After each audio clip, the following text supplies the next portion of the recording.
Hey guys, this is Rory from ansgear.com. We've had a couple requests on the forums for the e-tek 2, just going over the basic maintenance on the gun. So we're going to cover just some of the basics on doing normal maintenance with the gun. We'll go over LPR breakdown, reg breakdown, ASA breakdown, taking the eye covers off, cleaning the eyes, and pulling the rammer out of the back of the gun, and cleaning and lubing that as well. First thing you always want to do with your gun is make sure that it's degassed. You never want to do any work on your gun with the potential of there being gas inside the gun. So we're always going to take the barrel off. You can set that to the side. Make sure obviously your tank is off the gun, that your ASA is open. And the easiest way to make sure that there's no gas in the gun is you could just push on the ram forward, push on, or the bolt to push on the valve to open it up. If there's any pressure inside there, that's going to release it. Or you could put the gun into the dry fire mode and pull the trigger and shoot the gun to make sure that there's no air inside there. So first, just to get it out of the way, we're going to take our hose off, disconnect that, get it out of the way. You're going to need a couple things to start out with. You're going to need obviously some Q-tips to do some cleaning. You're going to need a couple different Allen key sizes, a 1/8, a 3/16, and a 5/64 Allen key, or they call it a hex wrench, same thing. A dental pick, just in case you need to get underneath anything very carefully and pull it out without causing any problems. Shop towel for cleaning. A couple different kinds of lube. This is marmalade from Hater right here. You can use that, or any other kind of grease, and then just a light gun oil right here. Eclipse packages their guns with some gun oil. You can use that. That's fine. First thing we'll do is we'll start with the eye covers. Take your 5/64 Allen key. You're going to put it in the screw there. Pull it out. You can grab your eye cover, pop it off. Q-tip. You're going to clean anywhere inside here that you might have gotten paint or dirt or debris or anything like that. Swab it all out. Make sure it's clean. This is your ball detent right here. If you can see this, you want to make sure that that's seated inside there, that it's good. If you need to, take your pick. You can pop out your ball detent, sitting right there. Make sure that it's not worn down or anything, that it doesn't need to be replaced. Go ahead and put that back inside there. Sometimes you might need to take a pick or take a Q-tip and very gently get the eye covers out. This one, we were lucky, it popped right out for us. From here, we would lift this up, clean underneath here, take our Q-tip, clean the eye off, make sure there's no paint or debris on there. And then we're going to go ahead and push it right back down into place. Make sure that the head of the eye, the opposite side of the eye, goes into the hole so that when the eyes are functioning, they can actually see through the breach. Take our eye cover, slide it underneath our grip, take our screw. We're going to put our screw back on and tighten it up. Now you're going to repeat that process, obviously, for the other side.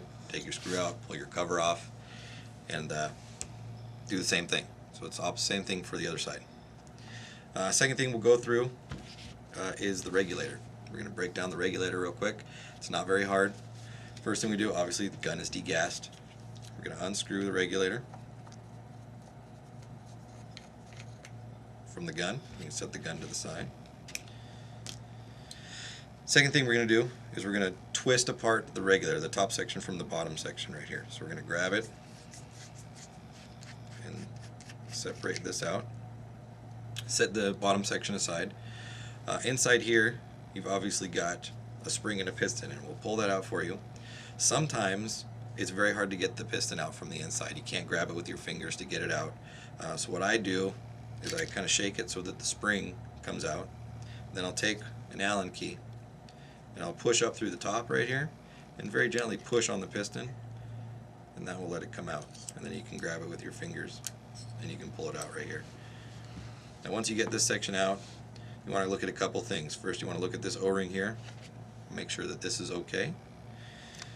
You're going to take our shop towel, clean it off.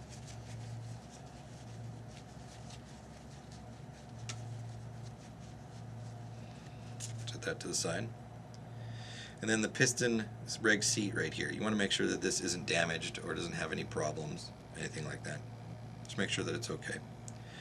Take a little bit of our light grease. Put that on that O-ring right there. You don't need a lot, just enough to cover the O-ring. Make sure that it's okay. Then I always take my spring and just put it around it just so it doesn't get lost, so we know where it needs to go. Second thing, we're going to need to pull out the core, or what they call the adjustment screw, which is inside the bottom half of the regulator. So we're going to use our, I believe our 1/8, this one right here. And you can see the screw is sitting right down inside right here. And it has to come out from the top. You cannot unscrew it and pull it out of the bottom right here. So you have to actually stick this in and turn it clockwise. And you will see, after a couple turns here, it's going to come out the top side. If you try to bring it out the other side, you're going to ruin it. You're going to damage it. It doesn't want to go that way. So right there, we can pop that out. Again, inspect our O-rings.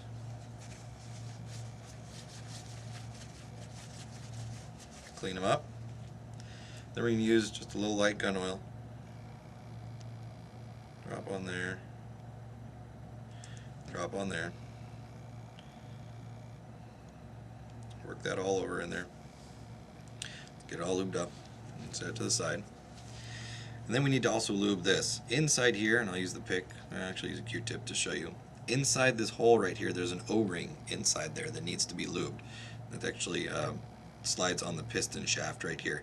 So we're going to take our Q-tip, clean that O-ring, and then use a little gun oil again on there. Get it all around in there. We need a little bit more. So I'm going to take a Q-tip here and I'm going to actually put a little bit of this gun oil on the Q-tip. I'm going to put it up inside there.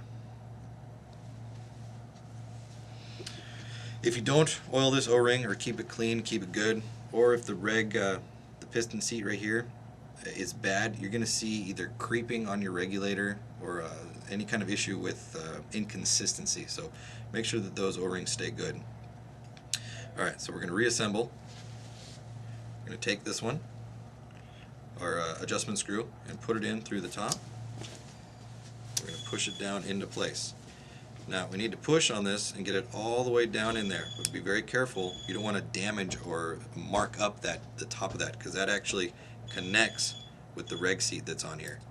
So push it down, be very gentle with it, and then you have to come in from the bottom and screw it back into the bottom piece, so that you're going to go counterclockwise this time and bring it all the way down until it bottoms out. So we're going to screw this all the way down inside until it ends. You can't go any further, which is right there. Now, according to Planet Eclipse, once you've bottomed out the adjustment screw, if you go 5 complete turns from the bottom, that's going to set the regulator at about 200 psi approximately. You'll need to then go to a chronograph and shoot over that to make sure that it's at the right speed. So we'll put our Allen key in. We're going to go 5 complete turns clockwise. So there's 1, 2, 3, 4, 5.